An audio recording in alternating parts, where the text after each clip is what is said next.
ശ്രീ ഫക്രുദ്ദീൻ, ഈ ഇന്ത്യൻ രാഷ്ട്രീയത്തിലെ ഇപ്പോൾ മഹാരാഷ്ട്ര സംസ്ഥാനത്തിലാണ് എല്ലാവരുടെയും ശ്രദ്ധ നിൽക്കുന്നത്. ഇപ്പോൾ ഉദ്ധവ് താക്കറെയും മഹാരാഷ്ട്ര മുഖ്യമന്ത്രിയും തമ്മിലുള്ള ഒരു കൂടിക്കാഴ്ച നടന്നിരിക്കുകയാണ്. നമ്മൾ ഓർക്കണം, ഇന്ത്യ മുന്നണിയിൽ പലതരത്തിൽ ഈ പ്രശ്നങ്ങൾ നേരിട്ടുകൊണ്ടിരിക്കുന്ന അവസരത്തിലാണ് ഇവരുടെ ഈ കൂടിക്കാഴ്ച. ഉദ്ധവ് താക്കറെ വിഭാഗത്തിന് 9 MP-മാരുമുണ്ട്. ഇതൊരു പക്ഷേ BJP-യിലേക്ക് അടുക്കാനുള്ള ഒരു നീക്കമാണോ എന്ന് സംശയിക്കേണ്ടിയിരിക്കുന്നു. വെറും ഒരു സൗഹൃദ സന്ദർശനമൊന്നും അല്ല ഇത്. ഇതിൻ്റെ കാര്യത്തിലുള്ള ഇവർ നാച്ചുറൽ പാർട്ട്നേഴ്സ്, സ്വാഭാവികമായ പങ്കാളികളാണ് അവർ പൊളിറ്റിക്സിൽ, എസ്പെഷ്യലി മഹാരാഷ്ട്ര പൊളിറ്റിക്സ്. അതിൻ്റെ പ്രോബ്ലം വന്നതെന്ന് എവിടെയാണെന്ന് വെച്ചാൽ BJP അവിടെ ജൂനിയർ പാർട്ട്ണറായിരുന്നു. ആ സമയത്ത് BJP അങ്ങനെ സിഗ്നിഫിക്കൻ്റ് ആയിരുന്നില്ല, ശിവസേന സിഗ്നിഫിക്കൻ്റ് ആയിരുന്നു. പക്ഷേ ശിവസേനയ്ക്ക് ഒറ്റയ്ക്ക് ഭരിക്കാൻ പറ്റില്ല. ആ സമയത്താണ് BJP-നെ കൂടെ കൂട്ടുന്നത്. പക്ഷേ BJP ഒരു പാൻ ഇന്ത്യൻ പാർട്ടിയാണ്. വൺസ് അത് ഗിയറപ്പ് ചെയ്ത് കഴിഞ്ഞാൽ അത് ഫുള്ളി ഫങ്ഷനിങ് ആവും. അങ്ങനെ ഫങ്ഷനിങ് ആവുന്ന സാഹചര്യത്തിൽ സ്വാഭാവിക ഒരു ലോക്കൽ പാർട്ടി, ഏതാണ്ട് സെയിം ഐഡിയോളജി ഉള്ള ഒരു ലോക്കൽ പാർട്ടി അവർ രണ്ടാമതായിപ്പോൾ നമ്മൾ അംഗീകരിക്കുക എന്നുള്ളതല്ല. ഇവിടെ പല സൂപ്പർ താരങ്ങളുണ്ടായിരുന്നു. അവരുടെ കൂടെ സഹനടനും വില്ലനും ഒക്കെ ആയിട്ട് വന്ന ആളുകളാണ് പിന്നെ നായകന്മാരായത്. ആ സൂപ്പർ താരങ്ങൾ പിന്നെ സഹനടനും വില്ലനും ഒക്കെ ആയിട്ട് മാറിയിട്ടുണ്ട്. അതേപോലെ ചെയ്യേണ്ടതാണ്. ആ ഒരു ബോധം അല്ലെങ്കിൽ ഒരു വിവരം ഒന്നും ശിവസേനയ്ക്ക് വർക്കൗട്ട് ചെയ്തില്ല എന്നുള്ളത്. ഫഡ്നാവിസ് പ്രധാനപ്പെട്ട വകുപ്പുകളും എല്ലാം കൊടുത്തിരുന്നു. പക്ഷെ അവർക്ക് 1-ാം സ്ഥാനത്ത് തന്നെ വരണം. ഇത് കോൺഗ്രസിനുണ്ടായിരുന്നു മഹാരാഷ്ട്രയിൽ. അവിടെ NCP ആണ് 1-ാം സ്ഥാനത്ത് വന്നിരുന്നത്. പക്ഷേ കോൺഗ്രസിന് എപ്പോഴും മുഖ്യമന്ത്രി സ്ഥാനം വേണ്ടിയിരുന്നു. അപ്പോൾ അങ്ങനെ വന്ന് കോൺഗ്രസിന് മറ്റൊരുപാട് കാരണങ്ങളുമുണ്ട്. അപ്പം ശിവസേനയെ സംബന്ധിച്ചിട്ട് ഒരു ഈഗോൻ്റെ ഇഷ്യൂ ആയിട്ട് മാറിയതാണ്. അപ്പോൾ ഒരു പാൻ ഇന്ത്യൻ പാർട്ടി, അത് ഒറ്റയ്ക്ക് ഭരിക്കുന്ന ഒരു പാർട്ടി, മോഡിനെ പോലുള്ള അമിത്ഷാനെ പോലെ ശക്തമായ ലീഡർഷിപ്പിൽ നിൽക്കുമ്പോൾ അവർ അർഹിക്കുന്ന 2-ാം സ്ഥാനം കൊണ്ട് തൃപ്തി അടയുന്നു. പക്ഷെ മനുഷ്യൻ അങ്ങനെയാണല്ലോ, ഒരിക്കലും അങ്ങനെ എളുപ്പം തൃപ്തി അടയുന്ന ടീമല്ല മനുഷ്യൻ. അതുകൊണ്ടാണ് ഈ പറയുന്നത് പോലെ മനുഷ്യൻ എന്ത് ചെയ്യുന്നതെന്ന് വെച്ചാൽ ഈ പുതിയ അവന്യൂസ് തേടിക്കൊണ്ടിരിക്കുന്നത്. അവന്യൂസ് പലപ്പോഴും പരാജയമായിരിക്കും. നമുക്ക് ഇപ്പോൾ സൂപ്പർ സ്റ്റാർ ആയിരുന്ന ഒരാൾ, അയാൾ പടം കുറയുമ്പോൾ അയാൾ സ്വന്തം കാശ് മുടക്കി സിനിമ ഉണ്ടാവും. ഉള്ള കാശ് എങ്ങനെയെങ്കിലും ഇൻവെസ്റ്റ് ഒക്കെ ചെയ്ത് ജീവിച്ചു പോകാൻ നോക്കിയല്ലാണ്ട് ആ കാശ് മുടക്കിയത് അതും കൂടി പൊട്ടും. അങ്ങനെ പാളിസായപ്പോൾ ഒരുപാട് ആളുകളുണ്ട്. ആ ഒരു പണിയാണ് ഉദ്ധവ് താക്കറെ ചെയ്തത്. ആ സമയത്ത് നിങ്ങളെ സപ്പോർട്ട് ചെയ്യാൻ, നിങ്ങളെ വിട്ടുപോകുന്ന സമയത്ത് നിങ്ങൾക്ക് കുറച്ചുകൂടി ആളുകളൊക്കെ നിങ്ങളെ കൂടെ ഉണ്ടാവും.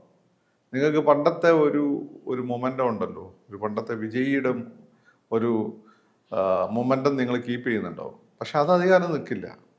അടുത്തൊരു ഇലക്ഷനോടുകൂടി നിങ്ങൾ ഒന്നുമെല്ലാം തെളിയും, അല്ല അത്ര ശക്തമല്ലാതെ തെളിയും. അതോടുകൂടി ഈ പറയുന്ന പാരഫർണേരിയും കൂടെ നിന്ന് മീഡിയയൊക്കെ നിങ്ങളെ കൈവിട്ടു പോകും. അപ്പോൾ ആ ഒരു നിങ്ങളെ വിട്ടുപോകുന്ന, നിങ്ങൾ രണ്ടാമതാകുന്ന മൊമെൻ്റ് നിങ്ങളെടുക്കുന്ന തീരുമാനമാണ് ഏറ്റവും പ്രധാനം.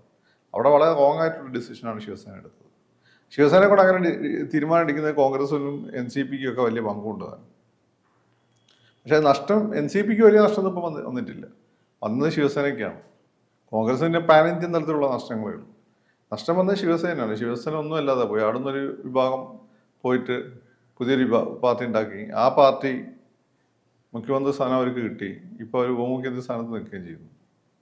അപ്പം ശിവസേന ബാൽതാക്കറെ കുടുംബത്തിൻ്റെ ഒരു അഷ്മിത, അതാണ് ഇപ്പം ചോദ്യം ചെയ്യപ്പെട്ടിരിക്കുന്നത്.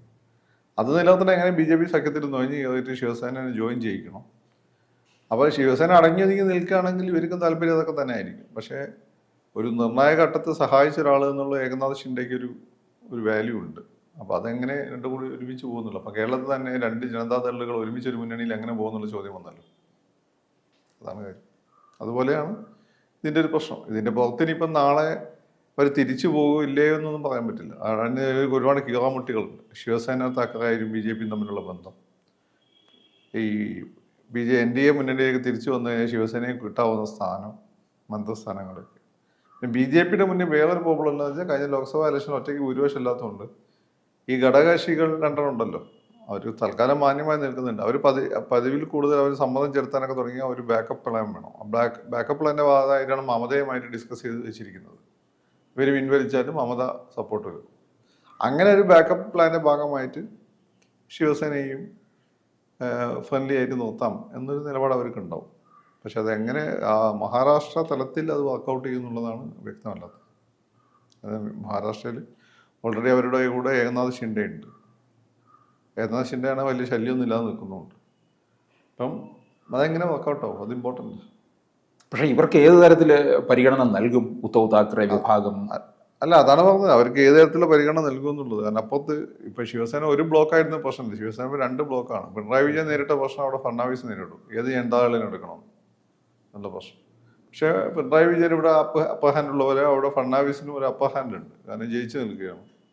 ഫഡ്നാവിസിനെ തൽക്കാലം അവിടെ BJP ചോദ്യം ചെയ്യാൻ ആരുമില്ല, പിണറായി വിജയനെ CPM ഇന്ത്യയിൽ ചോദ്യം ചെയ്യാൻ ആരുമില്ല. അതുകൊണ്ട് മൂപ്പർക്ക് തീരുമാനങ്ങൾ എടുക്കും. അല്ലെ ശശീന്ദ്രനൊക്കെ ഇപ്പോൾ ഔട്ടായി പോയിരുന്നല്ലോ. ശശീന്ദ്രൻ ഔട്ടാകാതിരിക്കാൻ കാരണം അദ്ദേഹത്തിന് മറ്റവനെക്കാട്ടും ഭേദം അദ്ദേഹമാണ് എന്നുള്ളൊരു ഫീലാണ്. അപ്പം അതുകൊണ്ട് ഇതിൽ ഫഡ്നാവിസ് എടുക്കുന്ന തീരുമാനം അത് എന്തായിരിക്കും നമുക്കിപ്പം പറയാൻ പറ്റും. അതിൽ ഒരുപാട് പെർമ്യൂട്ടേഷൻസ് കോമ്പിനേഷൻ വരുന്നുണ്ട്. BJPക്ക് ഇപ്പോൾ സെൻട്രലിലാണ് ഇവരെ കൊണ്ട് ആവശ്യം, സ്റ്റേറ്റിൽ ആവശ്യമില്ല. സ്റ്റേറ്റിലാണെങ്കിൽ ഇവരുടെ കൂടെ ഒരാവൽ ബാന്ധവനായി എന്നിട്ടുള്ള ഏകനാഥ് ഷിൻഡെ ഉണ്ട്. അതാണ്. അപ്പോൾ ആവശ്യമില്ലാത്തൊരു തലവേദന ഇപ്പോൾ ഒരു പരിധി കൂടുതലൊന്നും അവർ എന്താണ് ഇപ്പം എൻകറേജ് ചെയ്യുന്നത് എനിക്ക് തോന്നുന്നില്ല. പക്ഷേ ഈ സെൻട്രൽ ആവശ്യം എന്നുള്ളത് വ്യക്തമാണ്. കാരണം ഇവർക്ക് 9 MP-മാരുണ്ടല്ലോ. അപ്പോൾ അത്തരത്തിൽ കേന്ദ്രത്തിൽ പരിഗണന ലഭിക്കും എന്നുള്ളത് ഉറപ്പല്ലേ? കേന്ദ്രത്തിൽ അതൊക്കെ നോക്കിക്കാണും എങ്ങനെയാണ് അമിത്ഷാൻ്റെയും മോഡിയുടെയും പ്ലാൻ എന്നൊക്കെ. നമുക്ക് ജസ്റ്റ് പോയി കണ്ടത് എന്നുള്ളത് കൊണ്ട് ഒരുപാടൊന്നും സ്പെക്കുലേറ്റ് ചെയ്യേണ്ട.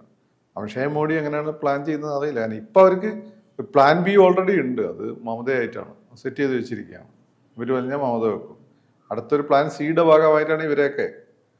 അല്ല, ആ നീക്കം ശക്തമാകുമോ മമതയുമായിട്ടുള്ള? ഇവന്മാര് പ്രശ്നം ഉണ്ടാക്കുകയാണെങ്കിൽ ചെക്ക്മേറ്റ് ആണ് മമത. ഇപ്പം പ്രശ്നം ഉണ്ടാകില്ല, ഇപ്പം BJP ജയിച്ചിരിക്കുന്ന സംഭവമാണ്. ഇപ്പം ഒന്നും പ്രശ്നം ഉണ്ടാവില്ല. പ്രശ്നം BJPക്ക് ഒരു തട്ടുകടൊക്കെ പറ്റുമ്പോഴാണ് പ്രശ്നം ഉണ്ടാവും, അല്ലെങ്കിൽ മോഡിക്ക് വല്ല അസുഖം വരുമ്പോഴാണ് പ്രശ്നം ഉണ്ടാവുക. പക്ഷെ മഹാരാഷ്ട്രയിൽ എന്തായാലും നമുക്കറിയാം BJPക്ക് ഇപ്പോൾ ഒരു ആധിപത്യമുണ്ട്. ഈ പ്രാദേശിക രാഷ്ട്രീയത്തെ മുഴുവൻ എനിക്ക് തോന്നുന്നു ഇതോടുകൂടി മഹാരാഷ്ട്രയിൽ നിന്ന് ഇല്ലാതാക്കുന്ന ഒരു രീതിയിലേക്ക് പോകുമോ? അങ്ങനെയല്ല, പ്രാദേശിക രാഷ്ട്രീയം അവിടെ സ്ട്രോങ് തന്നെയാണ്. അവിടെ വിദർഭ അങ്ങനെ ഒരുപാട് മേഖലകളുണ്ട്. ആ മേഖലകളിൽ ഗ്രാമീണ പൊളിറ്റിക്സിൽ പ്രാദേശിക രാഷ്ട്രീയം ഇമ്പോർട്ടൻ്റ് ആണ്. അങ്ങനെ ഒരു വലിയത് BJP അവിടെ ശക്തമായ ഒന്നാമത്തെ പാർട്ടിയായിട്ട് മാറിയിട്ടുണ്ട്, അത് സത്യമാണ്. പക്ഷെ രണ്ടാമത്തെ പാർട്ടി സ്ട്രോങ് തന്നെയാണ്. കാരണം അത് ഈ BJP അവിടെ മഹാരാഷ്ട്ര എന്ന ഒരുപാട് പൊളിറ്റിക്കൽ അവന്യൂസ് ഉള്ള സ്ഥലമാണ്. അതായത് ഈ പറയുന്ന ഹിന്ദുത്വ പൊളിറ്റിക്സ്, മറാഠ പൊളിറ്റിക്സ്, അതാണ് ഒരു ശിവസേന. പിന്നെ അതുപോലെ തന്നെ ഈ ലോക്കൽ പൊളിറ്റിക്സ്, കർഷകരുടെ പൊളിറ്റിക്സ്, പഞ്ചസാര കരിമ്പ് കർഷകരുടെ പൊളിറ്റിക്സ്, അങ്ങനെ ലോക്കൽ പൊളിറ്റിക്സ്, അതുപോലെ ജാതി പൊളിറ്റിക്സും റിപ്പബ്ലിക്കൻ പാർട്ടി ഇങ്ങനെയുള്ള സാധനങ്ങളൊക്കെ സ്ട്രോങ് ആയിട്ടുള്ള സ്ഥലമാണ് മഹാരാഷ്ട്ര. മഹാരാഷ്ട്ര അങ്ങനെ ഒരു BJP ഒരുപക്ഷെ ഏറ്റവും കൂടുതൽ സമഗ്രാധിപത്യം നേടാൻ ഏറ്റവും ബുദ്ധിമുട്ടുള്ള സ്ഥലം മഹാരാഷ്ട്ര ആയിരിക്കും. BJPക്ക് സമഗ്രാധിപത്യം കിട്ടാൻ ഏറ്റവും സാധ്യതയുള്ള സ്ഥലം കേരളമാണ്. കാരണം ഇവിടെ വൺസ് പിന്നെ ഈ ക്രിസ്ത്യൻ ഹിന്ദു ഐക്യം വന്നു കഴിഞ്ഞാൽ സമഗ്രാധിപത്യമായി പോകും, ഇസ്രായേലായി പോകും. പക്ഷേ പിന്നെ നമ്മളെ ഓർക്കണം, ഇവിടെ മഹാരാഷ്ട്രയിലെ ഇപ്പോൾ BJPയുടെ ഭരണം ഒരു മികച്ച രീതിയിലേക്ക് കൊണ്ടുവരാനുള്ള ഒരു ശ്രമമാണ് അവർ നടത്തുന്നത്. മന്ത്രിമാർക്കൊക്കെ തന്നെ 2.5 വർഷമേ കൊടുക്കുന്നുള്ളൂ. ആ സമയത്ത് അവർ നിരീക്ഷിക്കുകയാണ്. ഏതൊക്കെ എത്ര തുടങ്ങി ഇപ്പം പ്രോഗ്രസ് കാർഡൊക്കെ പലരും ഇറക്കുന്നുണ്ട്. എത്ര കാലത്ത് എഫക്റ്റീവ് ആവുന്നൊക്കെ എനിക്ക് സംശയമുണ്ട്. കാരണം ഈ സിസ്റ്റം വെച്ച് തന്നെയല്ലേ ഓടിക്കേണ്ടത്. പിന്നെ ഒരുപാട് മേഖലകളിൽ ഇനിയും നമ്മൾ ഇതൊക്കെ എന്താ വെച്ചാൽ ഒരു PR വർക്കാണ്. എന്തൊക്കെയോ ചെയ്യുന്നു എന്ന് കാണിച്ചു കൂട്ടാൻ വേണ്ടിയിട്ട്. നമ്മൾ നല്ല പണിക്കാരാണ് എന്നാൽ കൊച്ചിന് ബോധ്യപ്പെടണമെന്ന് ജഗതി ഏതോ സിനിമ പറയുന്നത്. ആരാരം കിന്നടത്തിലാണെന്നോ, നെബ്ലസരം കിന്നടത്തിലാണെന്നോ. അതുപോലെ നമ്മൾ ഭയങ്കര പെർഫോമൻസ് ആണ് നാട്ടിനെ പറ്റിക്കാൻ വേണ്ടിയിട്ടാണ് ഈ പ്രോഗ്രസ് കാർഡിൻ്റെ കാര്യങ്ങൾ പറയുന്നത്. കരുണാകരൻ ഉമ്മൻചാണ്ടിയൊക്കെ പ്രോഗ്രസ് കാർഡ് വെച്ചുകൊണ്ടാണ് കാര്യങ്ങൾ ചെയ്തിരുന്നല്ലോ. അപ്പോൾ ഈ പ്രോഗ്രസ് കാർഡ് നിങ്ങൾ ചില തട്ടാൻ വേണ്ടിയിട്ട് ഉപയോഗിക്കാം. പിന്നെ ഈ പറഞ്ഞ കുറേയൊക്കെ എനിക്കില്ല വലിയ താല്പര്യമില്ല. മറ്റേ വാക്കാണ് PR. അത് ഞാൻ PR വർക്ക് നടന്ന പല സ്ഥലങ്ങളും ഞാൻ നോക്കുമ്പോൾ ഈ പുക മാത്രമേ ഉള്ളൂ, ഈ സബ്സ്റ്റാൻഷ്യലായിട്ടൊന്നും നടന്നിട്ടില്ല. ഞാൻ അതിൻ്റെ പിന്നാലെ പോകുന്ന ആളുമല്ല. പിന്നെ ഒരു കാര്യം ഓർക്കണം, ഇന്ത്യ മുന്നണിയിൽ വലിയ പ്രതിസന്ധിയാണ് ഇപ്പോൾ. ആ പ്രതിസന്ധിയുടെ ഒരു ഘട്ടത്തിൽ ഉദ്ധവ് താക്കറെ വിഭാഗം ഈ കണ്ടതിനകത്ത് അല്ല, ഈ BJPക്ക് ഇവരെ വേണമെങ്കിലല്ലേ. BJP അവിടെ സെൻട്രലിലാണ് ആവശ്യമുള്ളൂ, ഇമ്മീഡിയറ്റ് ആയിട്ട് ആവശ്യമൊന്നും ഇല്ലതാണ്. ഇപ്പം ആവശ്യക്കാരൻ ആരാണ്? മുമ്പ് BJP ആണ് ആവശ്യക്കാരെങ്കിൽ ഇപ്പോൾ ആവശ്യക്കാരൻ ഉദ്ധവാണ്. ആ ബാൽതാക്കറിന്റെ പൊളിറ്റിക്കൽ ലെഗസി തന്നെ ക്വസ്റ്റ്യൻ ചെയ്യപ്പെട്ടുകൊണ്ടിരിക്കുകയാണ്. അപ്പോൾ അവരുടെ കുടുംബത്തിൻ്റെ മാധവസ്ത്രീയുടെ നിലനിൽപ്പിൻ്റെ പ്രശ്നമാണ്. അപ്പോൾ ആവശ്യക്കാർ ഇവരാണ്. ആവശ്യക്കാർ ഇവരാകുമ്പോൾ ഈ കിലുക്കത്തിൽ എന്താ സെറ്റിനെ പോലെ വരേണ്ടി വരും. അത്രയും ഫഡ്നാവിസ് എനിക്ക് തോന്നുന്നു തന്ത്രങ്ങൾ എന്തായാലും മെനയും. പ്ലാൻ BCയുടെ ഭാഗമായിട്ടാണ് ഇവർ മറ്റൊരു ഘടകകക്ഷികളെ നിലനിർത്താൻ വേണ്ടിയിട്ട്. അത്രയേ ഉള്ളൂ. കൂടുതൽ വാർത്തകളും വിശേഷങ്ങളും നിങ്ങളിലേക്ക് എത്താൻ ABC മലയാളം സബ്സ്ക്രൈബ് ചെയ്യുക, ബെൽ ബട്ടണും അമർത്തുക.